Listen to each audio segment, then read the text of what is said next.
월궁전 살인사건. 차는 어느 현의 경계를 넘었다. 친구의 고물 벤치로는 힘에 붙였던 곳도 몇 군데 있었지만 어찌어찌해서 가까스로 극복할 수 있었다. 오른편으로 이어지던 작은 계곡 바닥에서 점차 강물이 솟아올라 물살이 잔잔해지고 있었다. 조금 있으면 하얀 모래 언덕도 나타나는 게 아닌가 생각한 순간 도로는 강에서 멀어져 관공서가 있는 작은 마을로 들어갔다. 하지만 몇 분 지나지 않아서 마을을 빠져나오자 다시 오른편에 강이 나타났다. 나는 차창에 얼굴을 바짝 대고 무언가를 찾고 있었다. 분명히 이 근처에 있었는데 쉽게 찾을 수가 없었다. 분명 이 근처 강가에 재밌는 게 있었는데. 왼쪽 운전석에서 운전대를 잡고 있는 히무라 히데오에게 그렇게 말하자 그는 지루하다는 듯이 재밌는 거에도 여러 종류가 있잖아. 대체 뭘 말하는 거야? 네 취향이라면 뭐 어차피 독특한 문법으로 쓰인 간판이나 아니면 엄청 촌스러운 이름의 가게 뭐 그런 거 찾는 거 아니야? 일전에 RAT라는 이름의 식당을 봤거든. 대체 무슨 생각으로 그런 이름을 지은 건지 말이야. 아니야, 그런 게 아니야. 이 근처에 좀 기발한 건축물이 있었거든. 혹시 철거된 건가? 뭐 그렇다고 해도 이상할 건 없지. 그건 그렇고. 아니, 뭘 그렇게 혼자서 중얼거려? 내가 어떤 건물인지 설명하려고 한 순간 그것이 내 눈에 들어왔다. 완전히 변해버린 그 모습을 보고 나는 와, 이런 하고 탄식의 한숨을 내뱉었다. 뭔데 그래? 혹시 저거야? 히무라가 가리킨 것은 무참하게 불타버린 건물의 잔해였다. 그래, 난 저것을 찾고 있었던 것이다. 다 타버렸는데?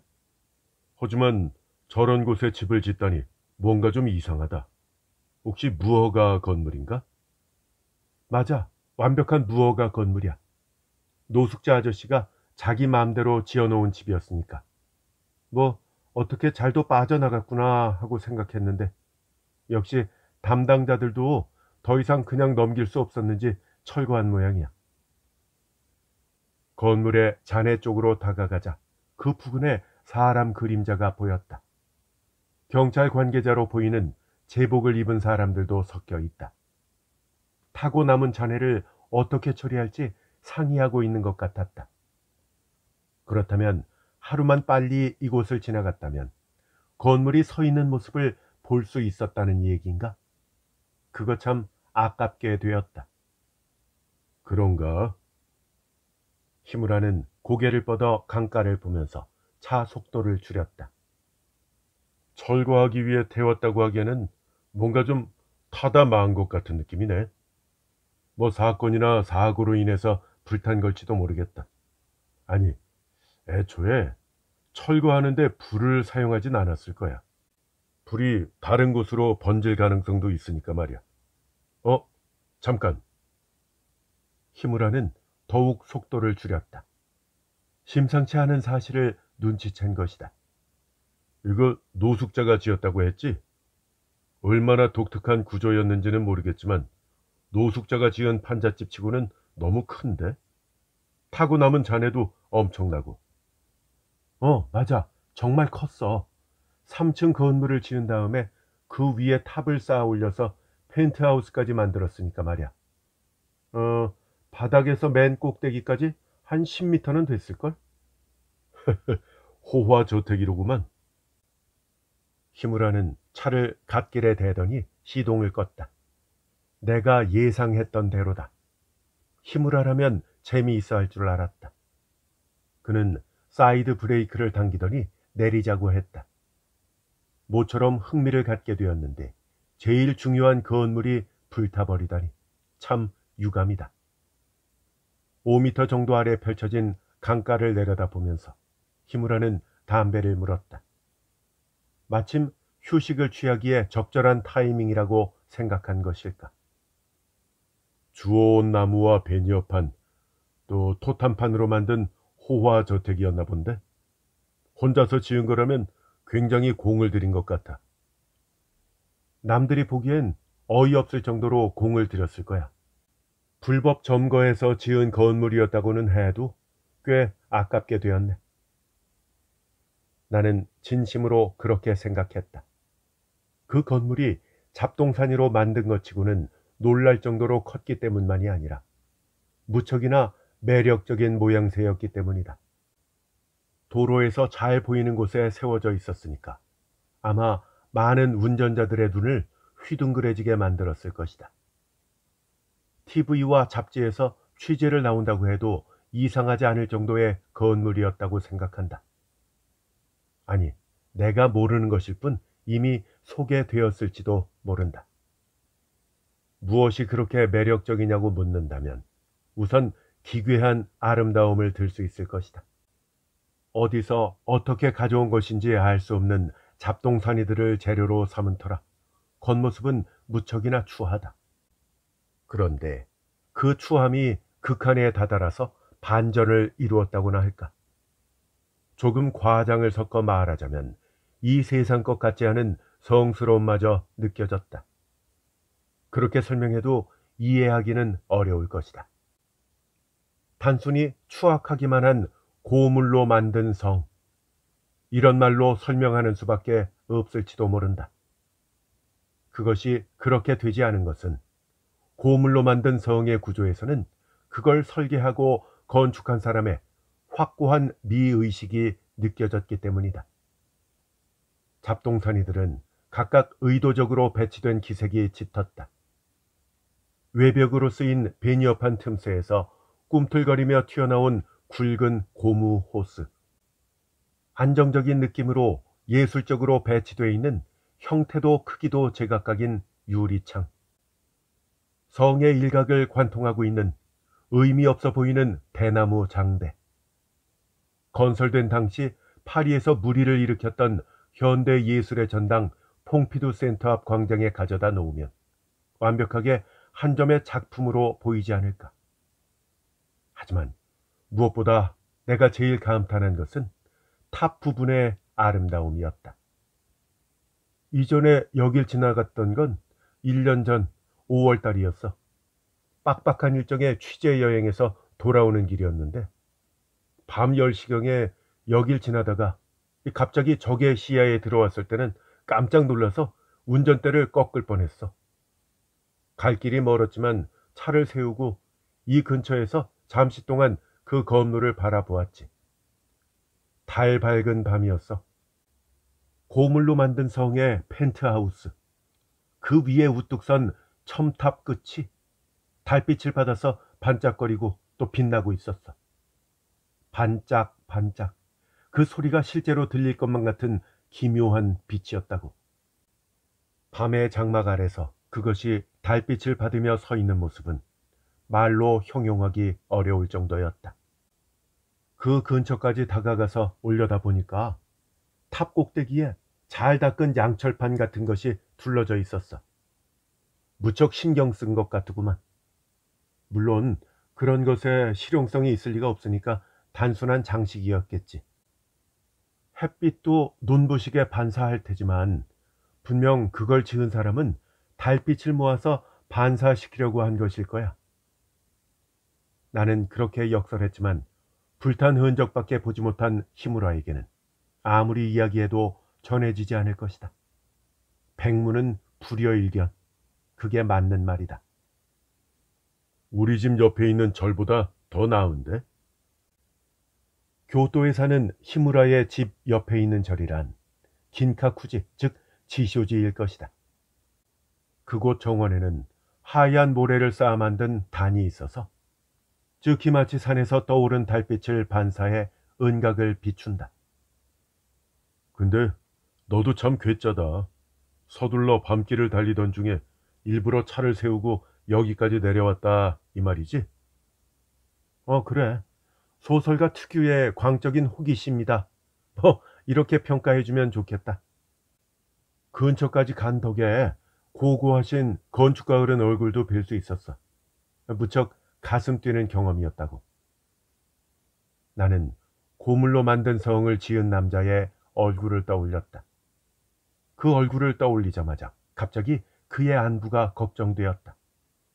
성이 왜 불타버린 것인지 사정은 알 수 없었지만 그는 무사한 것일까? 불탄 흔적 주변에도 그의 모습은 보이지 않았다. 혹시 부상을 입고 병원에 입원 중인가? 그 위대한 건축가에게 무슨 일이 생긴 건지도 모르겠다. 저기 형사 냄새가 나는 분이 어슬렁거리고 있잖아. 대학에서 범죄 사회학 강의를 할 뿐만 아니라 실제 범죄 현장에 뛰어들어 때때로 형사들과 함께 수사하기도 하는 희무라는 그런 형사 냄새를 식별할 수 있는 모양이었다. 필드워크에 몇 번이나 그의 조수로 함께 참가한 적이 있는 나는 전혀 알 수 없었지만 말이다. 그런데 역시 자세히 관찰을 해보니 화재 사고 뒤처리 현장이라고 하기에는 긴장감 어린 기운이 감돌고 있었다. 나는 타고 남은 건물의 잔해 근처로 다가가서 무슨 일이었냐고 묻고 싶었다. 지금은 아직 해도 중천에 있고 그렇게 서두르는 길도 아니다. 히무라는 호기심 많은 나를 순순히 따라왔다. 우리는 저벅저벅 모래를 밟으면서 탄내가 진동하는 쪽으로 다가갔다. 가까이 가보니 현장에서 작업하고 있는 사람들의 작업복 등에는 경찰과 소방서 그리고 마을 소방단의 이름이 쓰여 있었다. 우리는 어디를 보아도 구경꾼에 지나지 않았기 때문에 그들한테 말을 거는 것이 조금 주저되었다. 그런데 바로 그 순간 타버린 건물 그늘에 낯익은 얼굴을 발견했다. 이전에 이곳을 방문했을 때 이야기를 나눈 적이 있는 초로의 남자. 고물로 만든 성 주인의 동료 노숙자다. 긴 머리를 하나로 묶은 그는 멍한 표정으로 조금 남은 성 윗부분을 올려다보고 있었다. 그 두 눈에는 깊은 슬픔의 빛이 어려 있었다. 나는 그 눈빛에서 무척 불길한 느낌을 받았다. 나는 최대한 조용히 머뭇거리면서 말을 걸었다. 나름대로 조심한다고 했는데 상대는 무척이나 놀란 듯이 어깨를 움찔거리며 돌아보았다. 뭡니까? 남자는 고슴도치처럼 온몸으로 경계심을 드러냈다. 이런 걸 물어도 되는지 모르겠는데 여기 있던 건물이 왜 타버렸는지 혹시 아시나요? 보면 모르나? 불난 거 안 보여? 화재 원인이 밝혀졌습니까? 그런 걸 왜 묻는 거야? 댁들하고는 상관없잖아. 남자는 기분이 언짢은 것 같았다. 그렇게 말씀하시면 더 할 말은 없습니다.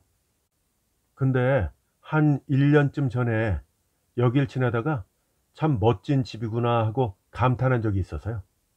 근데 지금 와보니 이렇게 타버려서 대체 무슨 일인가 해서 여쭤본 거예요. 그때도 여기까지 와서 이 가까이서 월궁전을 봤었죠. 어라? 여기 사람도 아니면서 용케 그 월궁전이라는 이름을 아네? 나는 남자가 내 얼굴을 자세히 들여다보는 것을 보고 기회다 싶어서 입을 열었다. 저 기억 못 하시나요? 그때 잠깐 이야기도 나눴었잖아요. 월궁전이라는 이름을 가르쳐 주셨어요. 나랑 얘기했다고? 가만히 있자. 당신 혹시 그 소설가 양반이요? 그는 마른 나뭇가지 같은 손가락을 내 얼굴에 들이대며 물었다. 네, 맞아요. 제가 바로 그 소설가입니다. 기억나셨어요? 그래. 이름이 별났던 그 양반이로구만. 뭐였는지는 기억 안 나지만 그래서 내가 필명이냐고 물었더니 본명이라고 했었지. 그래, 맞아. 분명 1년쯤 전이었어. 늦은 밤에 일부러 잡동사니 산을 보러 내려왔었지. 맞아요. 그때 별 희한한 사람 다 보겠다고 하셨었어요. 그래, 생각난다. 저 오래간만이요. 하마 씨 맞으시죠? 하마가 성인지 아니면 하마다나 하마이의 애칭인지는 모르겠다. 하지만 분명 그렇게 들었던 것 같다. 물론 본명이 아닌 지어낸 이름일 수도 있다. 기억하고 있구만. 난 내가 이름을 가르쳐줬던 것도 잊어버렸지 뭐야. 하마 씨는 갑자기 허물없는 태도로 손이라도 꼭 잡을 것처럼 살갑게 굴었다. 완전히 무시당한 희무라는 아무 말 없이 우리의 이야기를 듣고 있었다. 정말 무서웠다니까. 어릴 때 근처에서 불이 나서 불씨를 뒤집어 쓴 적이 있었는데 그 후로 화재라면 너무 무서워. 무사하셔서 다행입니다. 내가 이렇게 말하자 웬일인지 하마 씨의 얼굴이 어두워졌다. 난 손에 살짝 화상을 입은 정도로 끝났어. 난이라뇨? 감이 왔다. 혹시 월궁전에 사시던 그분께서는? 생각해 보았지만 역시 고물로 만든 성 주인의 이름까지는 기억나지 않았다. 타카시 말이지. 성이 타카오카야. 근데 그 사람은 그만. 네? 나는 놀란 나머지 작게 소리쳤다. 1년 전 달밤에 만났던 또 한 사람의 은둔자의 얼굴이 선명하게 떠올랐다. 철학자 같은 표정의 위대한 건축가는 불 속에서 빠져나오지 못하고 세상을 떠난 모양이다. 그냥 스치듯 지나쳤을 뿐 말 한마디 나눈 적 없는 사람이었는데 마치 친구를 잃은 것처럼 가슴이 아파왔다. 안 됐어. 정말 안 됐어. 방화로 집을 잃은 데다가 목숨까지 잃다니. 정말 인생이란 무상하다니까. 나는 방화라는 단어가 마음에 걸렸다. 방화라뇨? 그럼 뭐 담뱃불이나 화재 관리에 소홀해서 일어난 사고가 아니라는 말씀이십니까? 내가 이렇게 묻자 하마 씨는 힘없이 고개를 끄덕였다. 그의 눈가에 눈물이 어렸다. 1년 전 어느 달 밝은 밤, 강가에 서서 이상한 건물을 내려다보면서 나는 잠시 그 자리에 우뚝 서 있었다. 갑자기 나타난 전위 예술작품 느낌의 고물로 만든 성, 마치 꿈을 꾸는 것 같은 기분이었다. 라쿠고에서 이런 걸로 변신해서 몹쓸 장난을 치는 여우나 너구리 이야기를 들어본 것 같은데 라고 그렇게 뜬금없는 생각을 하기도 했었다. 어릴 적 읽었던 동화책에 이런 사퍼가 실려 있었던 것 같기도 한데 하고 향수에 젖어도 보았다. 나는 쉽사리 자리를 들 수가 없었다. 이러다간 새벽녘이 돼서야 집에 도착하겠네. 아까까지만 해도 그렇게 서두르면서 차를 몰고 있었는데.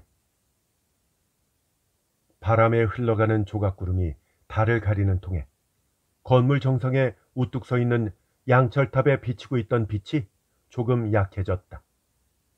나는 구름이 지나가기를 기다렸다. 이윽고 달빛이 다시 하계를 비추기 시작하자 탑은 노래하듯이 눈부시게 반짝이기 시작했다. 저것이 대체 어떻게 지어진 것인지 가까이에서 좀 더 자세히 보고 싶었다. 가능하다면 이게 꿈이 아니라는 것을 확인할 수 있도록 직접 만져보고 싶다. 충동이라고도 할 수 있는 그런 감각에 휩싸여 강가로 내려갈 수 있는 길이 없는지 둘러보던 내 눈에 조금 떨어진 곳에 짐승들이 다니는 듯한 정리되지 않은 길이 보였다. 나는 어정어정 그 길을 따라 내려갔다. 모래가 많은 강가로 내려가자 갑자기 졸졸 강물 흐르는 소리가 가까이서 들려왔다. 건물과 같은 위치에 서서 올려다보니까 그것은 잡동사니로 만들어졌다고 하기에는 믿을 수 없을 정도로 커다란 존재감으로 다가왔다. 마치 덮쳐올 것 같은 위압감조차 느껴졌다. 누가 이걸 지은 걸까? 왜 이렇게 큰 거야? 여기에 누가 살고 있는 건가? 하는 갖가지 의문이 떠올랐다. 무허가 건축물이라는 것은 안 봐도 뻔하다. 분명 노숙자가 지은 것일 것이다. 그건 그렇고 어째서 이렇게 큰 건물을 지은 건지 알 수가 없었다. 뭔가 예사롭지 않은 정념에 휩싸여서 노숙자표 바벨탑 건축에 도전한 것일까? 사람의 기척이 있는지 살펴보았지만 안에서는 아무 소리도 들리지 않았다. 집 주변을 한 바퀴 돌아보았지만 불이 켜진 창문은 하나도 없었다. 사람이 없나? 만약 사람이 없다면 거뭇거뭇하게 더러워진 문을 열고 안으로 들어가 보고 싶었다. 걸음을 내딛는 순간 무너질 정도로 위태로워 보이지도 않고, 하지만 내부는 분명 한 치 앞도 보이지 않을 것이다. 그 정도로 어두울 것이다. 이럴 줄 알았으면 차에 있는 손전등을 가져올 걸 그랬네. 이렇게 생각을 하고 있는데 등 뒤에서 누군가가 날 부르는 소리가 들렸다. 이봐! 등 뒤에 누가 있을 줄은 생각도 못했기 때문에 조금 놀라기는 했지만 남의 소유지에 허락도 받지 않고 침입한 것은 절대 아니었기 때문에 쭈뼛거릴 필요는 없다고 생각했다. 이런 곳에서 뭐 하는 겁니까? 돌아보자 한눈에 보아도 노숙자라는 것을 알 수 있는 차림의 남자가 10m 정도 떨어진 곳에 서 있었다. 말을 걸기에는 부자연스러울 정도로 먼 거리다. 아, 날 경계하고 있구나. 그렇다면 부침성 있게 웃어 보이는 게 좋겠네. 라고 생각하고, 안녕하세요. 다리 참 밝죠? 뭐 하는 거요? 에? 짙은 보라색 라운드 셔츠를 입은 그는 가시 돋친 말투로 재차 그렇게 물어보았다. 저는 그냥 지나가는 사람이에요. 저기 있는 게 제 차고요. 나는 그렇게 내 차를 가리켰다. 오사카 집으로 돌아가는 중이었는데 지나다가 이런 별난 건물을 보고 무언가에서 보러 내려온 거예요. 헤, 별 희한한 사람 다 보겠네. 남자는 수상하다는 듯이 내 쪽을 바라보고 있었다. 경계심을 풀기 위해 나는 좀 더 말을 걸어보기로 했다. 실은 소설을 쓰고 있다. 그래서 이야깃거리가 될 만한 걸 발견하면 언제나 차를 세우고 조사해야만 직성이 풀리는 성격이다. 직업의식에 아무런 사심 없는 호기심이 더해진 것일 뿐 결코 수상한 사람이 아니다. 라고 설명했다. 평소에 노숙자를 상대로 난 수상한 사람이 아니라고 해명해 본 적은 없었지만 상대 영역에 들어왔으니까 어쩔 수 없는 일이었다. 이름을 묻기에 대답하자 그 남자는 필명이냐고 물었다. 본명이라고 대답하자 또 필명은 뭐냐고 묻는다. 참 끈질긴 사람이다.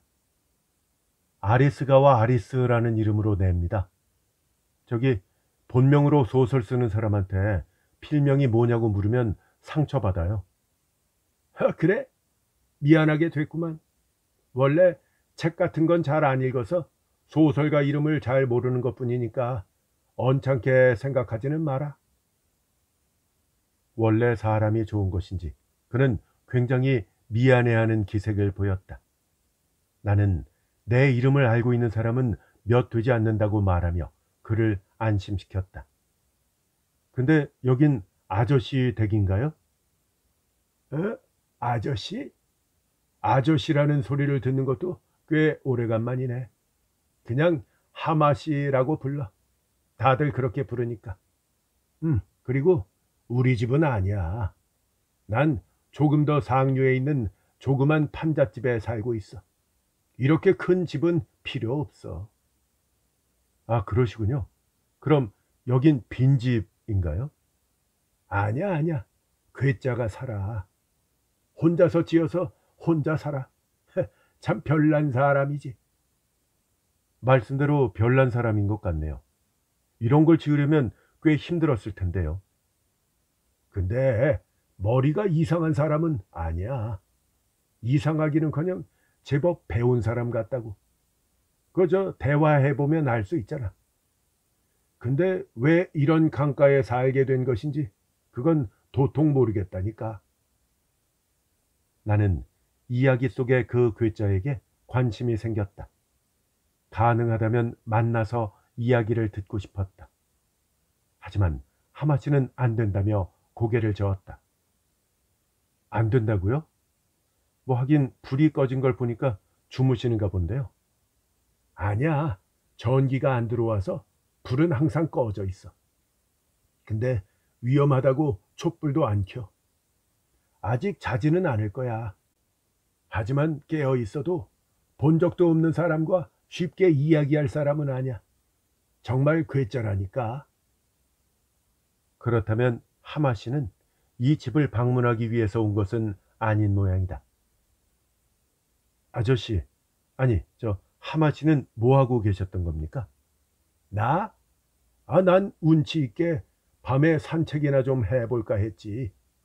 댁이 아까 말했듯이 오늘 달이 참 밝잖아. 근데 담배 있으면 한 대 주겠나? 미안하지만 피우지 않는다고 대답하자 하마씨는 아쉽다는 표정을 지었다. 그는 근처에 있던 커다란 바위에 걸터 앉더니 구깃구깃한 바지 주머니에서 피우던 담배꽁초를 꺼내 일회용 라이터로 불을 붙였다. 이 건물의 이름은 월궁전이야. 월궁전. 달에 있는 궁전 말이야. 이 고물로 만든 집 말입니까? 월궁전. 마을 사람들도 모두 그렇게 부르긴 하지. 고물로 만든 집에 월궁전? 웃기기는 할 거야. 아니요. 나는 고개를 저었다. 이름을 참 잘 지은 것 같은데요. 아름다운 데다가 달빛 아래서 이렇게 빛나고 있으니까 딱 맞는 이름이에요. 이 집을 지은 그 별나신 분이 이름을 붙였겠죠? 그래. 그 언제였더라? 그런 호화로운 집을 지어놓고 안에 뭔가 보물이라도 숨겨놓은 겁니까? 하고 내가 물었더니 남한테 값어치 있는 건 아니요. 하고 버럭 소리를 지르지 뭐야. 난 월궁전이 있으면 된다 라고 덧붙이더군. 목숨 다음으로 소중하다나. 목숨 다음으로 소중하다. 참 멋진데요? 너무 멋져서 달이지 뭐. 이렇게 큰 집이니까 자랑스럽기도 하겠지만 말이야. 근데 자랑스러운 건 알겠는데 어차피 불법으로 지은 집이야. 그 언제 높으신 분들한테 밉보여서 철거될지도 모르잖아. 강물이 엄청 불지 않는 이상 떠내려갈 일은 없겠지만 말이야. 재료는 어디서 가져온 걸까요? 글쎄, 하마씨는 그렇게만 대답했다. 그가 이곳에 흘러 들어온 것은 그로부터 2달 전. 그 즈음에는 이미 월궁전은 이곳에 우뚝 서 있었다고 한다. 5년이나 걸렸대. 5년. 그는 울퉁불퉁한 5손가락을 펼쳐 보였다. 상류에서 흘러내려온 나무도 주워다 쓰고 마을 쓰레기장도 뒤지고 철거된 집에서 폐자재도 가져오고 그렇게 재료가 될 만한 것을 모으면서 조금씩 규모를 늘려갔겠지 뭐. 왜 그렇게까지 했냐고 물어봤거든. 그랬더니 달리 할 일이 없어서 그랬다 라고 건성으로 대답하더군. 조만간 온 친지와 가족들을 불러 모을 생각이냐고 장난처럼 물었어. 그랬더니 난 천에 고와요 라고 하더군. 참 별난 녀석이지. 하지만 그게 또 재밌더라고. 그쪽도 나 말고 친구가 있는 것도 아니었는지 내가 말을 걸면 대답을 해줬어. 아마도 그 남자는 건축의 귀신에게 홀린 것이다. 취미로 건축을 하다가 집안을 말아먹는 사람들이 있다. 버는 돈의 거의 대부분을 집 짓는 데 쓰는 사람. 강박관념 비슷한 사명감에 휩싸여서 여우신령 사당이다, 관음당이다, 그런 걸 짓는데 인생을 바치는 사람이 있다. 돈이 없으면 없는 대로 건축에 목숨을 바치는 방법이 있다. 이 집주인처럼 잡동사니만으로 커다란 집을 지은 고물상이나 모아온 돌덩이나 조개 껍질로 궁전을 지은 프랑스의 집배원 이야기를 책에서 읽은 적이 있다. 건축이란 형상을 얻어 벌떡 일어난 관념 그 자체일지도 모른다. 비교적 평범한 예로는 이 월궁전을 들 수 있을 것이고, 극단적인 예로는 히틀러의 대베를린 계획을 들 수 있을 것이다. 귀신에 쓰였다는 것이 과장되게 들린다면 병이라고 불러야 될까? 때로는 애처롭고 때로는 감미로운 건축이라는 이름의 병. 자기를 천의 고아라고 소개를 했다 이거죠? 어떻게 여기에 살게 된 걸까요? 원체 말이 없는 사람이라 자세한 얘기는 못 들었지만 뭐 이런저런 사정이 있었겠지. 맞아. 큰 보험회사에 다녔다고 했어. 그러다가 직장의 파벌 싸움에 말려들고 마누라를 사고로 잃고 뭐 그런 일만 계속되다 보니까 세상에 오만정이 다 떨어졌다나. 저 하마 씨도 여러 가지 사정이 있으시죠? 그렇게 물었지만 그는 힘없이 웃음으로 답할 뿐이었다. 구름이 지나간 것인지 달빛이 한층 더 강해졌다. 바로 그때 창문이 열렸다. 나는 깜짝 놀라 위를 올려다보았다. 사자갈기 같은 머리를 한 남자의 모습이 창가에 보였다. 나이는 50대 중반 정도 되었을까? 달빛 덕에 이목구비가 뚜렷한 얼굴이 또렷이 보였다. 분명히 시원스러운 눈매와 굳게 담은 입가에서는 이지적인 분위기가 감돌고 있었다. 인생이라는 경주의 탈락자 같지도 염세 주위에 찌든 고집불통 같지도 않았다. 나는 오히려 그에게서 세상을 등진 철학자 같은 인상을 받았다. 창가에 선인장 화분이 놓여 있었다. 방 안은 어두워서 잘 보이지 않았다.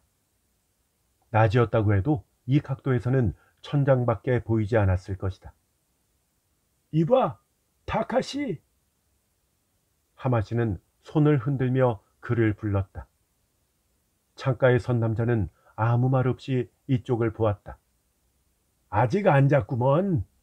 저 달 구경도 좋지만 가끔은 외지 사람이랑 얘기도 좀 하고 그러라고. 에? 하마시는 나를 배려해주는 모양이다. 그는 날 가리키면서 이렇게 말했다. 이 양반이 타카시 성이 마음에 든대. 성 안도 좀 구경시켜줘. 나는 꾸벅 고개를 숙였다. 실례가 되지 않는다면 부탁드립니다. 하지만 타카시는 나한테는 제대로 눈길 한번 주지 않았다. 그는 획 고개를 돌리더니 하품을 했다. 사람을 무시하는 것처럼 보이기도 했지만 단순히 그냥 졸린 것인지도 모른다. 올라가도 되지? 하마시가 그렇게 말하자 그는 낮은 목소리로 대답했다. 난 구경거리가 아니다. 일 없다. 난 그만 잘 거다. 라면서 그는 안쪽으로 사라졌다. 달빛을 들어오게 하기 위해서인지 살짝 틈을 남기고 창문이 닫혔다. 그럼 그렇지 뭐. 원래 저런 사람이니까 언짢게 생각하지 마시오. 에? 당치도 않다. 반대 입장이었다면 나 역시 한밤중에 찾아온 예상치 못한 불청객은 거부했을 것이다. 하지만 이런 기이한 건물을 지어놓고 구경거리가 아니라니 그건 뭔가 이상하다. 바깥에서 보고 감탄하라는 건가? 그럼 하마씨도 못 들어가 보셨나요?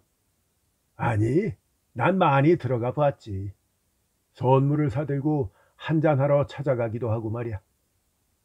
그래요? 집 안은 어떤가요? 텅 비었어. 아무것도 없어. 하지만 갖가지 사진이 붙어 있어. 그런 거라도 없으면 너무 썰렁하니까 붙여놓은 거겠지.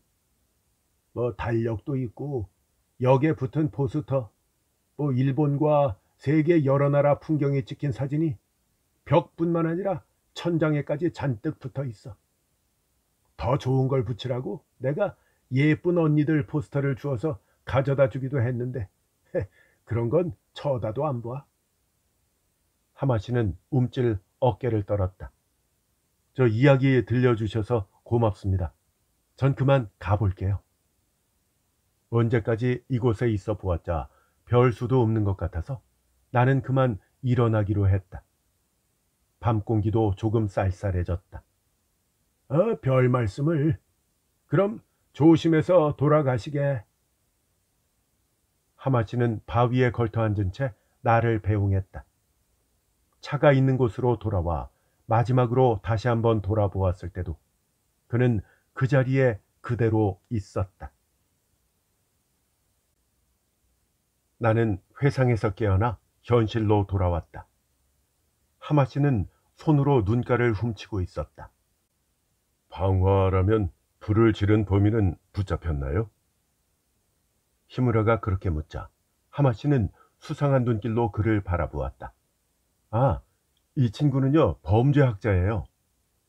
나는 하마씨에게 히무라를 그렇게 소개했다. 하마씨는 존댓말로 대답했다. 네, 붙잡혔답디다. 정말 요즘 애들은 무서워서.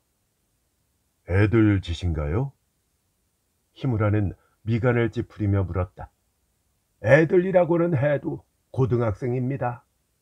사람이 안에 있는 집에 불을 질렀으니까 그건 장난이라고 할 수도 없지요. 살인입니다, 살인. 정말 양심이라고는 전혀 없는 녀석들이죠. 범인에 대해서 알고 계십니까? 이름까지는 모르지만 얼굴은 잘 알지요. 기운이 넘쳐서 사고를 치는 그런 귀여운 꼬맹이들은 절대로 아니에요. 놈들은 악마입니다, 악마. 지금까지 얼마나 당했는데요. 타카시는 상대하기 힘들다고 생각했는지 나만 표적으로 삼았지만 돌에 맞은 적도 있고 죽은 개를 집안에 던진 적도 있었어요. 그때마다 타카시가 자기 일처럼 화를 내면서 녀석들을 혼내주었죠. 그러다 원한을 사서 이렇게 된 거예요. 분명히 녀석들 몸에 흐르는 피는 파충류처럼 차가울 겁니다. 이야기하는 동안 흥분한 것인지 그는 주먹을 꽉 쥐고 화를 참고 있는 것 같았다. 그러더니 이번에는 분을 이기지 못하고 눈물을 글썽이기 시작했다. 그의 말이 사실이라면 분명히 살인에 필적하는 행위, 아니 살인 그 자체라고 할 수 있을 것이다.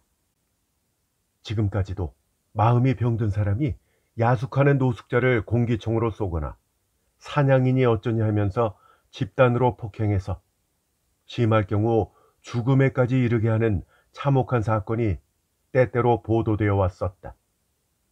하지만 도시에서 떨어진 이런 근교에서까지 그에 뒤지지 않는 사건이 일어났다니 정말 암담한 기분이었다. 어제 일어난 방화 사건이 그 녀석들 범행이라는 증거가 발견됐습니까? 아니요. 증거 같은 건 필요 없습니다. 왜냐고요? 내가 직접 봤으니까요. 놈들이 가솔린을 붓고 불을 붙인 다음 도망치는 현장을 제가 목격했거든요. 아, 그러셨군요. 참 뭐라고 말씀드려야 될지. 나는 제대로 말을 이을 수가 없었다. 충격이 아주 크셨겠네요. 하마씨는 고개를 푹 숙였다. 내가 재빨리 움직였다면 하마씨는 죽지 않았을 게야.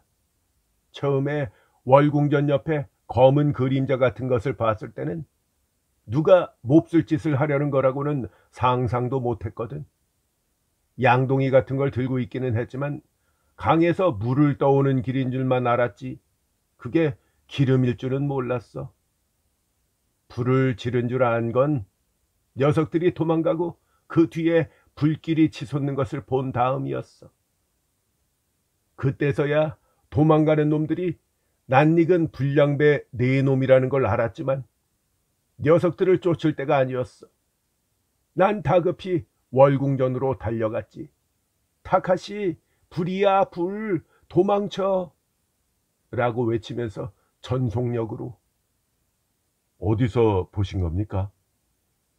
히무라가 끼어들어 질문을 던졌다. 이 범죄학자는 그런 것을 재차 확인하는 것이 반쯤 습관이 된 것 같았다. 저기서 봤습니다. 저기요. 하마시가 가리킨 것은 직선거리로 치자면 5, 60m 정도 상류.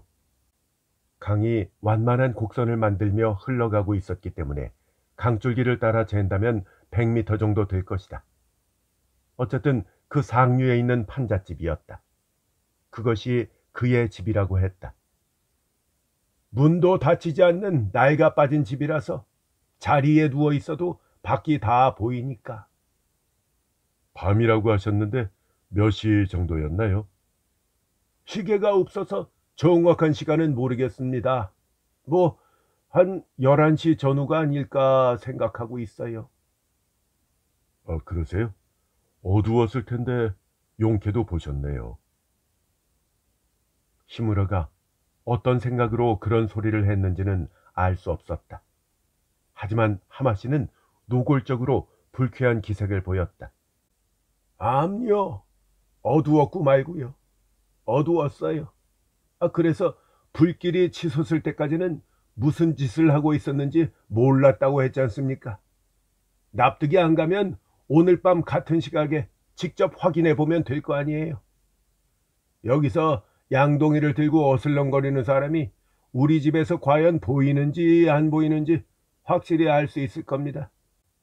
말해두겠는데 난 올해로 63살이지만 시력은 아직도 멀쩡합니다. 물론 제대로 된 안경을 썼을 때 말이지만요.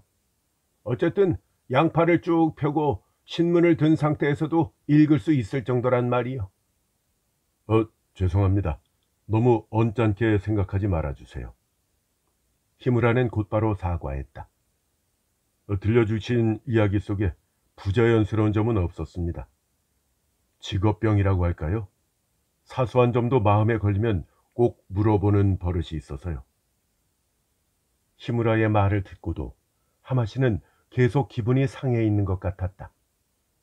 남들을 신경 쓰지 않고 생활하고 있기 때문인지 그는 자신의 감정을 억누르지 않고 침을 뱉으면서 불쾌한 기분을 행동으로 나타냈다. 그런 그의 얼굴에 갑작스레 긴장한 기운이 감돌았다. 경찰 수사관으로 보이는 한 남자가 천천히 이쪽으로 다가왔기 때문이다. 하마씨, 영감님이 직접 그 양아치들하고 만나가 이야기 좀 해주셔야 되겠는데요. 40줄에 들어선 듯한 아랫입술이 툭 튀어나온 남자는 하마씨에게 그렇게 말했다. 부탁한다기보다는 명령하는 말투였다. 난 싫어요. 그런 녀석들 얼굴은 다시 보고 싶지도 않아. 영감님, 이건요, 좋다 싫다 따질 문제가 아니에요. 녀석들 얘기하고 영감님 얘기에 아귀가 안 맞는 부분이 있단 말이에요. 진실이 과연 어떤 건지 알아야 되지 않겠습니까? 형사가 말했다. 뭐라고요? 말이 안 맞는다고요. 지금까지 몹쓸 짓을 당해가 마음이 안 좋은 건 알겠지만은 좀 참아주셔.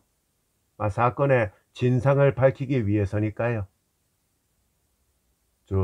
이분 이야기와 그 고등학생들 이야기가 구체적으로 뭐가 어떻게 다른지 알 수 있을까요?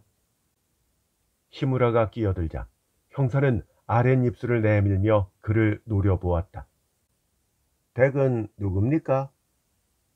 네. 그냥 지나가던 사람인데요. 청소년 보험제에 대해서 연구를 하고 있거든요. 관심이 생겨서 말입니다.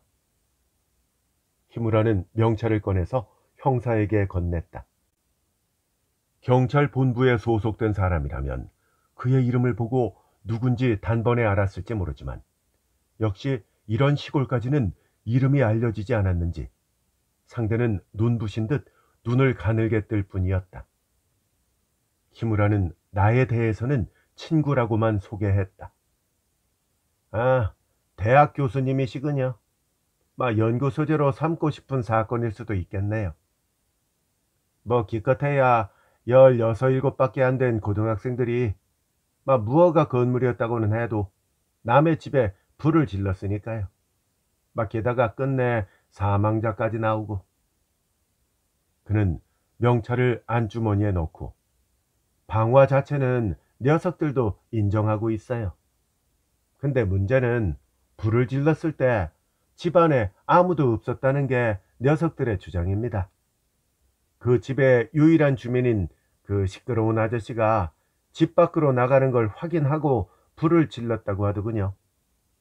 방화 살인 같은 끔찍한 짓을 할 생각은 없었다면서 4명 모두 눈물로 호소를 하고 있어요.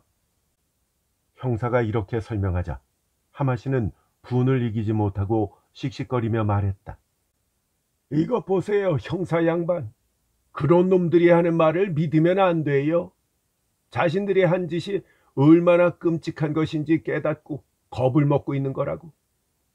이놈들 반성할 줄도 모르고 거짓말만 늘어놓다니 정말 근성까지 썩은 녀석들이에요.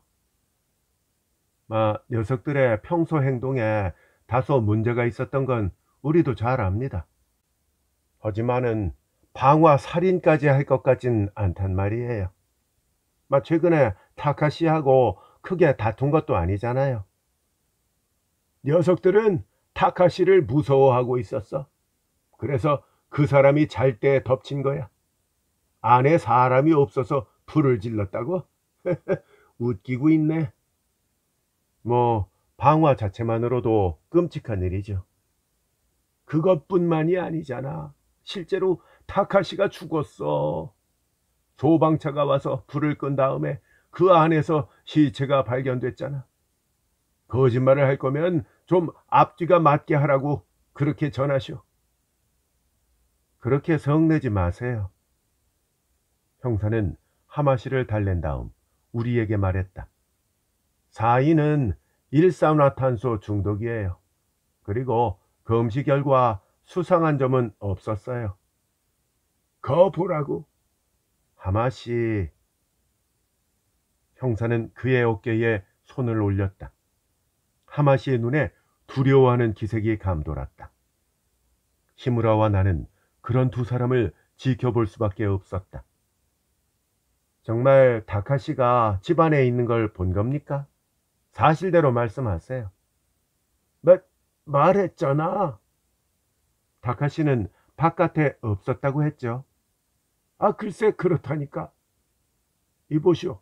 날 의심하는 겁니까? 내가 거짓말할 이유가 없잖아. 자, 진정하시고 담배 한 대 피우세요. 형사는 담배를 권했다. 자신은 피우지 않고 담배값에 하마씨에게 넘겼다. 실은 말이요. 영감님 이야기하고 어긋난 증언을 하는 제3자가 나타났어요. 그 사람은 위쪽 길에서 사건을 목격했다고 하더군요. 지금 차가 세워져 있는 저 근처를 걷고 있었다고 하대요. 그런 늦은 시간에 걷고 있었다고? 수상한데. 어떤 사람이요? 저 동사무소에서 근무하는 나오이 씨예요. 그 호라비 말이지? 알지. 근데 마을 사람이 왜 그 시간에 거길 걷고 있었던 건가? 같이 차를 타고 있던 사람하고 싸웠는데 그래가 옆마을 변두리에서 내렸다고 합니다. 상대가 누구였는지에 대해서는 사생활 문제니 말 안 하겠지만요. 그럼 유부녀랑 그러고 있었던 거구만. 10중 8구 그런 거지 뭐. 그래서 그 바람둥이가 대체 뭘 봤다는 건데? 타카시 집이 점점 불길에 휩싸여가는 광경을 봤다고 하대요. 그리고 불타는 집을 향해 미친 듯 달려가는 타카시도 봤다고 하더군요. 하마씨는 짧아진 담배를 집은 채 그대로 얼어붙었다.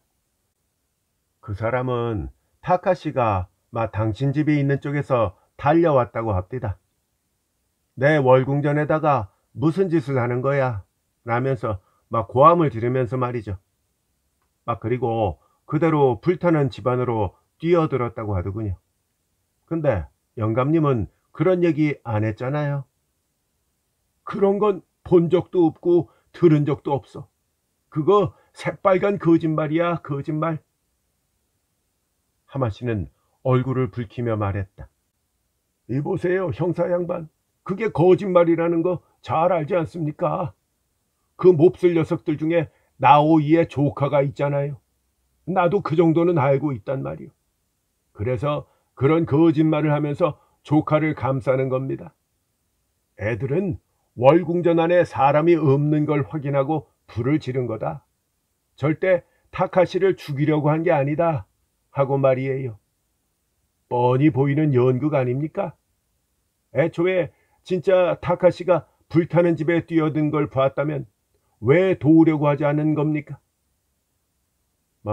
불바다에 뛰어들 정도로 배짱이 좋은 것도 아니었고 그 시간에 그곳을 걷고 있던 사정이 또 사정이니만큼 자신도 모르게 그냥 도망쳤다고 합디다. 그걸 어떻게 믿어? 신빙성은 있어요. 마을까지 도망친 나오이 씨가 공중전화로 119에 신고했다고 진술했거든요. 근데 그 시간과 신고한 내용이 소방서 기록하고 일치합니다. 저 하마씨, 자기는 신고도 안 했는데 소방차가 금방 와서 놀랐다고 했었죠.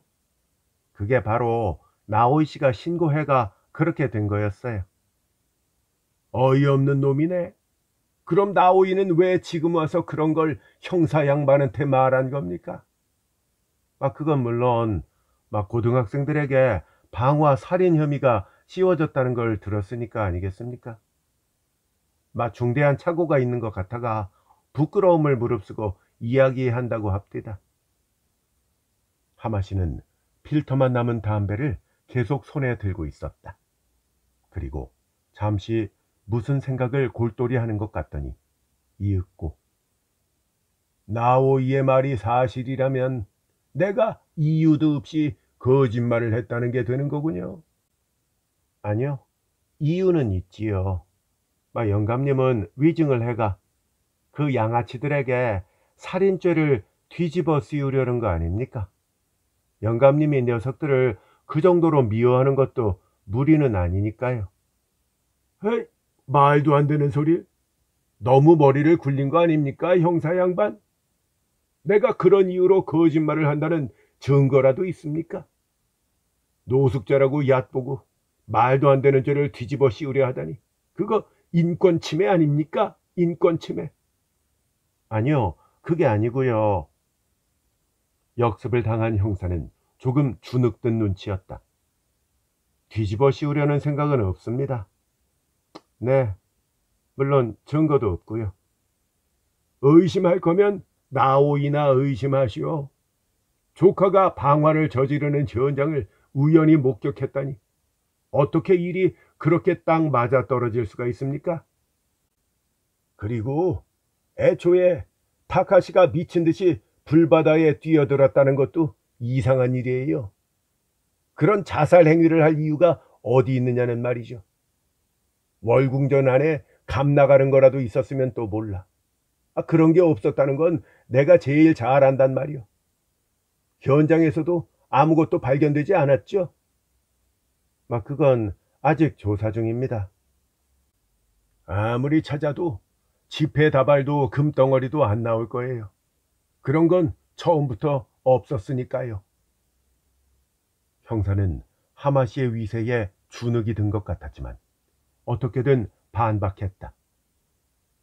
꼭 그렇게 감 나가는 물건이 아닐 수도 있죠. 먼저 간 부인 사진이나 뭔가 추억이 깃든 물건을 가지러 들어간 것일 수도 있고요. 마누라 사진은 항상 몸에 지니고 있었어. 시체를 조사해 보시오. 그리고 그 집에는 그런 추억의 물건 같은 건 전혀 없었어요. 그거는 영감님이 몰랐을 수도 있잖아요. 그 벽에다가 포스터를 붙여두었던데 그 중에 보물이 있었을지도 모르고요. 그렇게 추측만으로 이야기하다가는 날 새겠습니다. 타카시 홀령이라도 불러서 물어보지 않으면 답이 안 나겠네. 하마시의 말이 맞다고 생각했는지 형사는 쓴웃음을 지었다. 아무튼 저까지 함께 가가 녀석들이랑 이야기 좀 하시죠. 그리고 나오이 씨도 부를 테니까. 꽁무니 뺄 생각은 아니시죠? 누가 꽁무니를 빼? 하지만 내가 가서 대면해 보았자 소용없는 짓일 거요. 완전히 무관한 제3의 증인이라도 나오지 않는 한은 말이죠. 형사는 우리를 바라보았다. 그리고 지금 상황이 이렇습니다. 라고만 말했다. 네, 실례 많았습니다. 혹시 연구 관련해서 문의드리고 싶을 때는 어디로 연락하면 될까요? 시무라의 질문에 형사는 소속 경찰서가 쓰인 자신의 명찰을 내밀었다. 별난 대학 교수랑 소설가 선생, 잘 가시오. 여기저기 들르지 말고 조심해서들 가요. 하마시는 손을 흔들면서 형사와 함께 사라졌다. 마지막으로 들은 것은 어차피 다 소용없는 짓인데 하고 투덜대는 그의 목소리였다. 우리는 차로 돌아가서 다시 귀갓길에 올랐다. 시무라는 내가 1년 전에 본 월궁전과 타카시에 대한 이야기를 아무 말 없이 듣고 있었다. 방화 사건에 대해서도 잠시 이야기했지만 강가에서 얻은 정보만으로는 진상을 추리할 방법도 없어서 화제는 다른 쪽으로 옮겨갔다. 도중에 도로 주변의 식당에서 저녁을 해결하고 오사카의 우리 집에 도착한 것이 7시경이었다. 피곤하네. 시무라는 그렇게 하품을 하면서 교토로 돌아갔다. 다음 날 오후 우편함에서 우편물을 가지고 방으로 돌아오자 팩스가 와 있었다. 내가 받는 팩스의 대부분은 출판사에서 보낸 것이라 나는 원고 청탁이라도 들어온 건가 생각하면서 들여다보았다. 그런데 거기는 받는 사람의 이름도 보내는 사람의 이름도 없는 의미불명의 짧은 단어들이 나열돼 있었다. 땅거미, 성연, 봉화대. 이게 뭐지? 기계는 계속 종이를 토해냈다. 구미호, 마법의 알, 세계지도. 내가 추리소설가인 걸 알고 이런 장난을 치는 건가? 나는 이렇게 생각했다. 그런데 잠깐. 은세계, 밤의 여왕, 갑옷 무사. 이 필적은 히무라다. 히무라가 이런 장난을 치다니 대체 무슨 생각일까? 의아하게 생각한 순간 책상에 놓아둔 휴대전화가 울렸다. 팩스 겸용인 집 전화는 팩스를 수신하고 있는 중이라 급한 일이 있는 누군가가 이쪽으로 전화를 했구나 생각하면서 전화를 받았다.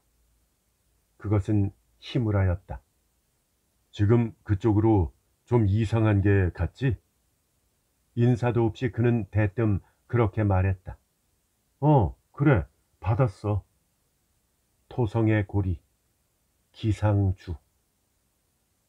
토성의 고리? 그리고 기상주? 대체 이게 뭐야? 조금만 기다려. 금방 끝나니까. 그거 잘 보고 있어. 배교각, 공포각, 의미 없는 말들이다. 우주전, 월궁전. 월궁전? 그때 송신이 끝났다. 봤어? 히무라는 침착한 목소리로 물었다. 봤어. 마지막에 월궁전이라고 써있네? 대체 이게 뭐야? 전부 공통점이 있어. 학교 도서관에서 찾아봤거든. 월궁전이라는 건 그 타카시의 고물로 만든 성의 이름이 아니야.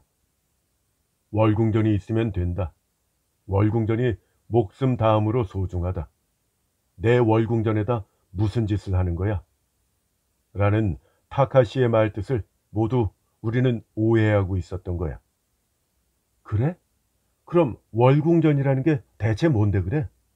또 네가 보낸 이 이상한 목록은 또 뭐고? 그건 모두 선인장 종류야, 선인장. 나는 종이를 들여다보았다. 땅거미, 봉화대, 마법의 알, 밤의 여왕, 기상주, 공포각, 그리고 월궁전.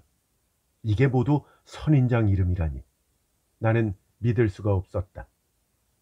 원예에 요만큼도 관심이 없는 나만 깜짝 놀란 줄 알았는데 너도 상당히 놀란 모양이다. 아니, 관심이 없는 건 나도 마찬가지인데 그렇다고 해도 모두 참 기발한 이름들이네. 정말 아는 게 없는 작가 선생이로구만. 그래, 뭐 마음대로 생각해라. 근데 잠깐, 타카시는 선인장을 가지고 있었어. 그래, 네가 1년 전 그곳에서 창가에 놓인 선인장 화분을 봤다고 했잖아. 그럼 혹시 그게 월궁전인가? 타카시는 그 선인장에서 자신의 성의 이름을 따온 히무라는 확신에 찬 목소리로 강하게 부정했다. 아니, 그게 아니야. 그 집에는 멋들어진 이름 같은 건 원래 없었어. 월궁전이라는 선인장이 있었던 것뿐이지. 그가 목숨 다음으로 소중히 여겼던 건 바로 그 선인장이야. 불길에 휩싸인 집안으로 뛰어든 것도 그 선인장을 가지고 나오기 위해서였어. 마을 사람들도 모두 착각하고 있었던 것 같은데 타카시가 말을 애매하게 해서 오해를 불렀다고 생각해.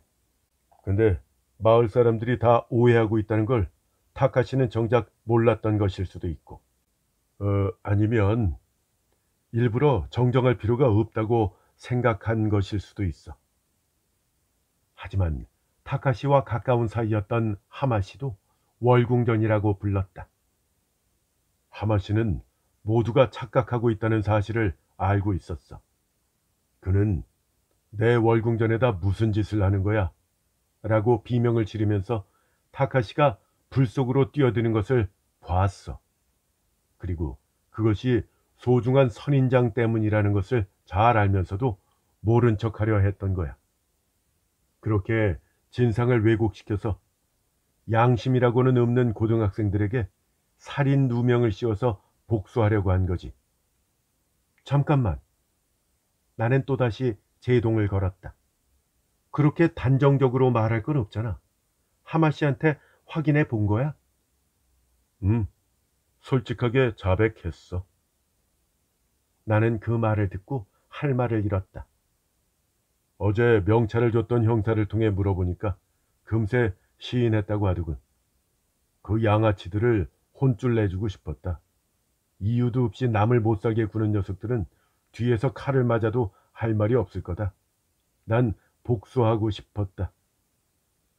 눈물을 흘리면서 그렇게 말했다더군. 아, 근데 그건 너무 심하잖아. 방법이 잘못됐어. 히무라는 그야 당연하지. 라고 대답했다. 물론 잘못됐다. 그렇지만 역시 나는 하마시의 마음을 알 것 같았다. 복수하고 싶었다는 하마시의 말을 그대로 받아들이는 것도 분명 적절하지는 않을 거야. 그는 자기가 받은 수모를 갚아주고 싶었던 것만이 아니라 타카시가 마음의 지주로 삼았던 것이 짓밟히는 것을 참지 못했던 것인지도 몰라.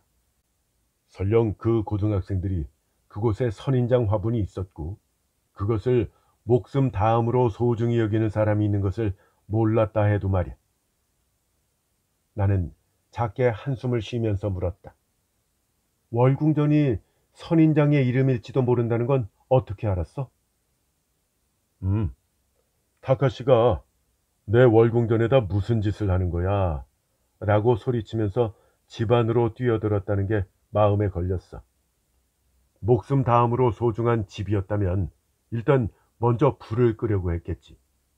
뭐 강물을 떠오든지 아니면 하마시에게 부탁해서 소방서에 신고를 하든지 말이야. 공황 상태였다고는 해도 불타는 집으로 뛰어들어 보았자 소용없는 짓이라는 건 뻔하잖아. 사람이 그렇게 행동하는 건 소중한 돈이나 가재 도구를 꺼내려 하는 경우나 안에 있는 가족을 구하려고 하는 경우뿐이야. 하지만 하마 씨가 그 집안이 텅 비어 있었다고 증언했잖아. 그럼 대체 뭘 꺼내려 했던 걸까? 그런 생각을 하는 동안에 네가 돌아오는 길에 했던 이야기 속에 등장했던 선인장이 떠오른 거야. 혹시 그 선인장에 해결의 실마리가 있는 것은 아닐까 하고 선인장에 대해서 조사하다가 월궁전이라는 이름을 발견하게 됐지. 과연 이제야 어떻게 된 일인지 납득이 되었다. 아, 그랬었구나. 아니, 근데 타카시는 왜 선인장 하나를 꺼내기 위해서 그런 무모한 짓을 했을까? 그게 말이야, 죽은 부인이 제일 소중히 여겼던 물건이었다고 하더군. 타카시가 술에 취했을 때 말했다고 하마시가 그랬대.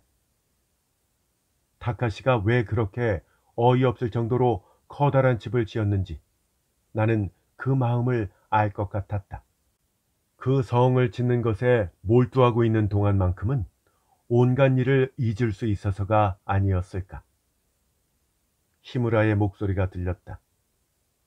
월궁전이라는 건 예쁜 빨간 꽃이 피는 봄철 선인장이래. 저 일하는 중일 텐데 방해해서 미안하다. 전화를 끄는 나는 약한 위스키 소다를 만들어 마셨다. 일할 마음은 도무지 들지 않았다. 그리고 1년 뒤 나는 우연히도 또 홀로 그 강가를 지나가고 있었다. 이번에는 달밤이 아닌 태양이 머리 위에 높이 떠 있는 시간이다. 월궁전이라고 불렸던 건물의 흔적은 아무데도 없었다. 하마시는 잘 있을까? 나는 하마시가 궁금해서 강가로 내려가 보았다. 하지만 그의 판잣집은 완전히 쓰러져 있었고 주인의 모습도 보이지 않았다. 마을에 있는 잡화점에서 예정에도 없었던 쇼핑을 하면서 하마시에 대해 물어보았다.